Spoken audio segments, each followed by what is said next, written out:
Estamos en la sección del día martes. En este día la lección nos presenta cómo lograr la unidad en medio de la diversidad. Así como el músico hace que cada músico, mejor dicho, el director de una orquesta hace que cada músico toque su partitura, la música que tiene que tocar, hace que la armonía de todos los instrumentos, al unirse, se escuche una armonía perfecta. Es necesario, para tener unidad, tiene que haber armonía. Si no hay armonía, no hay unidad. Y la Biblia tiene armonía desde Génesis hasta el Apocalipsis. Por lo tanto, debe de haber unidad en la diversidad. ¿Qué es lo que estoy diciendo? Bueno, Dios instituyó a unos apóstoles, a otros maestros, a otros evangelistas, a otros que hacen milagros, a otros maestros, pero todo eso lo hace el mismo Espíritu. ¿Qué es lo que estoy diciendo? Bueno, hay una diversidad de dones, hay una diversidad de mensajeros que llevan el mensaje, pero el mensaje es el mismo. Por ejemplo, el apóstol Pablo había sido llamado a predicar a los gentiles y él llevaba el evangelio de la incircuncisión. Y el apóstol Pedro también tenía un mensaje evangélico, pero era un mensajero para los de la circuncisión. Esto es a saber, a los del pueblo judío. En este día la lección nos presentan no solamente el problema de los falsos hermanos, sino también nos aclara lo que es que ellos venían y se introducían con estas enseñanzas para desestabilizar la fe de los nuevos creyentes. Pero aún más, dice que estaba tratando de reducirlos a esclavitud.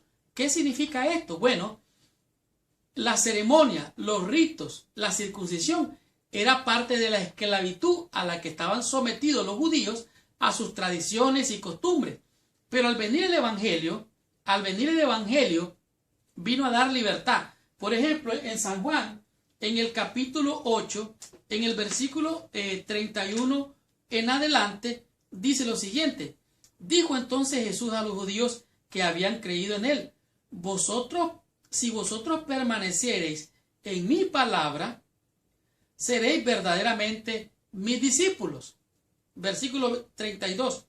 Y conoceréis la verdad, y la verdad os hará libre. En otras palabras, el evangelio nos da libertad. Nos da libertad, número 1, sobre el pecado. Nos da libertad también, número 2, sobre la muerte. Nos da libertad a tener libertad para adorar a Dios, ahora no esclavizados y sometidos a las viejas costumbres. ¿Qué es lo que estoy diciendo? Bueno, aquí el apóstol nos aclara todos estos temas y nos dice que es una descripción de la extensión de la vida cristiana. La palabra frecuente usada por el apóstol es libertad, es libre. Hay libertad en Cristo, por eso ninguna condenación hay para los que están en Cristo.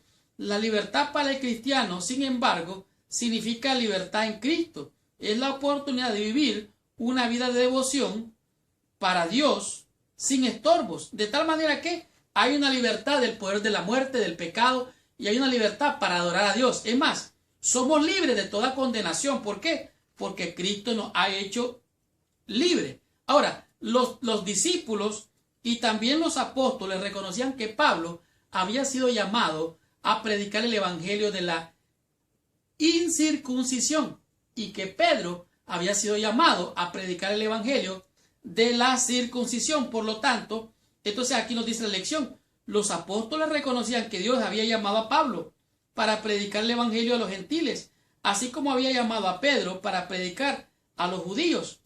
En ambos casos el evangelio era el mismo, pero el modo en que se presentó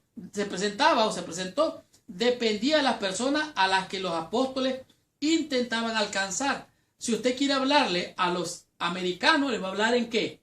En inglés. Si le va a predicar a los chinos, le va a hablar en chino. Si le va a predicar a los que hablan español, le va a hablar en español. El apóstol Pablo fue llamado a predicar a los gentiles y Pedro fue llamado a predicar a los de la circuncisión. De tal manera que aquí la lección es bien clara. Hay una unidad en la diversidad. Pueden haber de todas las religiones, de todo tipo de cultura, raza y pueblo, pero el evangelio es el mismo.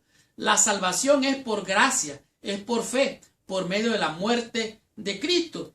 Y la muerte de Cristo nos ha hecho libres de la condenación del pecado. Los que están en Cristo, nueva criatura son.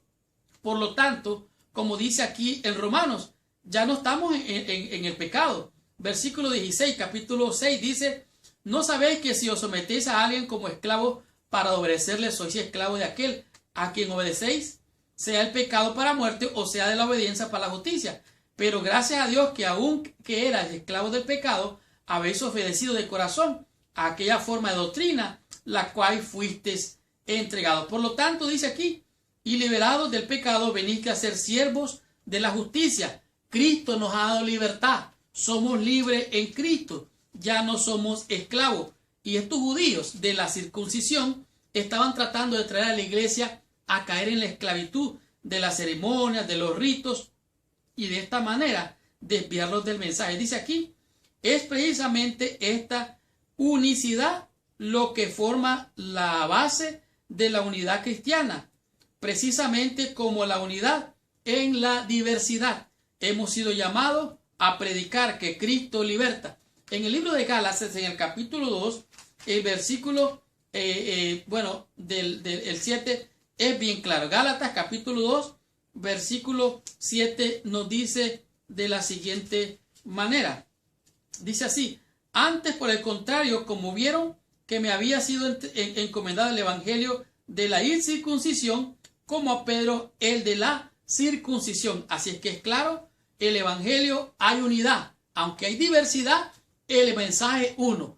Cristo salva, Cristo libera. Lo único que te da perdón de pecado es la sangre redentora de Cristo, que te limpia, te lava de toda maldad y de todo pecado, y no eres ya condenado por ninguna condenación.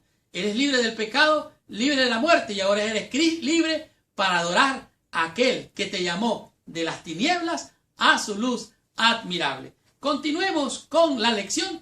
Estudiemos la lección en el día miércoles con el tema que es: ¿cuál fue la confrontación en Antioquía? Veamos qué nos enseña la lección de esta semana.